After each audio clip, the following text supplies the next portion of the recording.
ಸನ್ಮಾನ್ಯ ಸ್ನೇಹಮಯ ಕೃಷ್ಣ ಅವರು ಕೋರ್ಟ್ಗೆ ಹಾಕಿದರು.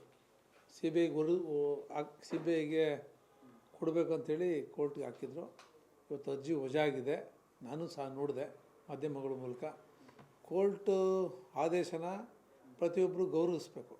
ನಾವು ಸಹ ಭಾರತೀಯ ಜನತಾ ಪಾರ್ಟಿನ ಸಹ ಗೌರವಿಸ್ತದೆ. ಆದರೆ ನಮಗಿದ್ದಂಥದ್ದೇನೆಂದರೆ ಸಿ ಬಿ ಐ ಕೊಟ್ಟಿದ್ರೆ ತನಿಖೆ ತೀವ್ರಗತಿಯಲ್ಲಿ ಆಗೋದು.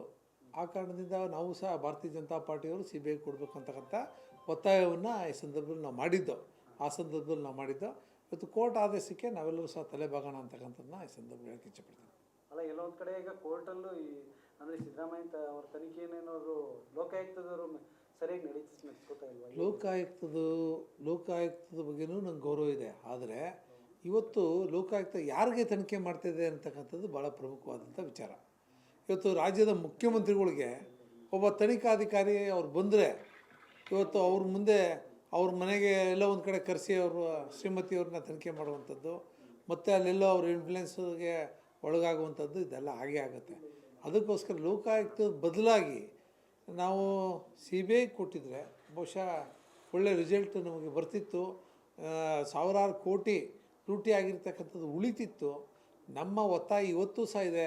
ಮುಖ್ಯಮಂತ್ರಿಗಳೆಲ್ಲ ಮನವಿ ಮಾಡ್ತೀನಿ, ನೀವೇನೋ ಕೊಟ್ಬಿಟ್ರಿ 14 ಲಕ್ಷ ಇಟ್ಟನ್ನ, ನೀವು ಅಕ್ರಮನೋ ಸಕ್ರಮನೋ ನಿಮ್ಗೆ ಸೇರಿದ್ದು ಮುಂದಿನ ತನಿಖೆಯಲ್ಲಿ ಅದು ತೀರ್ಮಾನ ಆಗ್ತದೆ. ಆದರೆ ನಿಮ್ಮ ಅವಧಿನಲ್ಲಿ ಏನು 850-900 ಸೈಟ್ಗಳನ್ನ ನಿಮ್ಮ ರಾಜ್ಯ ಸರ್ಕಾರ ಬಂದ ನಂತರದಲ್ಲಿ ಕೊಟ್ಟಿದ್ದಾರಲ್ಲ, ಅವೆಲ್ಲನೂ ವಾಪಸ್ ಕೊಡಬೇಕಲ್ಲ. ಅದನ್ನು ಯಾರು ಕೊಡಿಸೋರು? ಅದನ್ನು ನಿಮಗೆ ರಾಜ್ಯದ ಜನರ ಬಗ್ಗೆ ಗೌರವ ಇದ್ದರೆ, ರಾಜ್ಯದ ಒಂದು ನಮ್ಮ ಸಂಸ್ಥೆ ಅಭಿವೃದ್ಧಿ ಪ್ರಾಧಿಕಾರ ಮೂಡ ಏನಿದೆ, ಮೂಡನ 1903ನೇ ಇಸ್ವಿನಲ್ಲಿ ಮಹಾರಾಜರು ಆ ಉದ್ದೇಶನೇ ಬೇರೆ, ಟೌನ್ ಪ್ಲ್ಯಾನಿಂಗನ್ನು ಮಾಡಿ ಮೈಸೂರು ನಗರದ ಸುಂದರವಾಗಿರ್ಬೇಕು ಅನ್ನೋಕ್ಕೋಸ್ಕರ ಟೌನ್ ಪ್ಲ್ಯಾನಿಂಗನ್ನು ಅವತ್ತು ನಾವು ಮಾಡಿದ್ದು. ಮತ್ತು ಮೈಸೂರು ನಗರದಲ್ಲಿ ಯಾರು ಸೂರಿಲ್ಲ ಅಂಥವ್ರಿಗೆ ಸೂರು ಕೊಡುವಂಥ ಕಾರ್ಯಕ್ರಮ, ಎಲ್ಲಿ ನಿವೇಶನಗಳಿಲ್ಲ ಅಂಥವ್ರು ನಿವೇಶನ ಕೊಡಲಿಕ್ಕೆ ಮಹಾರಾಜರು ಮಾಡಿದಂಥ ಒಳ್ಳೆಯ ಕೆಲಸ. ಅದಕ್ಕೆ ತದ್ವಿರುದ್ಧವಾಗಿ ನಿಮ್ಮ ಸರ್ಕಾರದ ಅವಧಿಯಲ್ಲಿ ಮಾಡಿದ್ದೀರಲ್ಲ, ಅದಕ್ಕೆ ತನಿಖೆ ಆಗಬೇಕು. ದಯಮಾಡಿ ಅದು ತನಿಖೆನ ಕ್ರಮಬದ್ಧವಾಗಿ ಮಾಡಬೇಕು.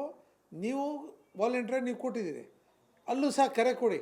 ವಾಲಂಟ್ರಿಯಾಗಿ ಯಾರು ಸೈಟ್ ಕೊಡ್ತೀರಿ ಈ ಥರದಲ್ಲಿ ಅಂತ ತನಿಖೆಗೆ ಸಹಕಾರ ಕೊಡಿ ಅಂತೇಳಿ ಅವ್ರಿಗೆ ಕೊಡಿ. ಅದು ಆಗಲಿಲ್ಲ ಅಂದರೆ ಅಷ್ಟನ್ನು ವಜಾಗೊಳಿಸ್ಬೇಕು. ವಜಾಗೊಳಿಸೋದ್ರ ಮೂಲಕ ನಿಮ್ಮ ಪ್ರಾಮಾಣಿಕತೆಯನ್ನು ಮೆರಿಬೇಕು ಅಂತಕ್ಕಂಥ ಮನವಿನ ರಾಜ್ಯದ ಮುಖ್ಯಮಂತ್ರಿಗೆ ಸ್ನೇಹಮಯ ಕೃಷ್ಣ ಅವರು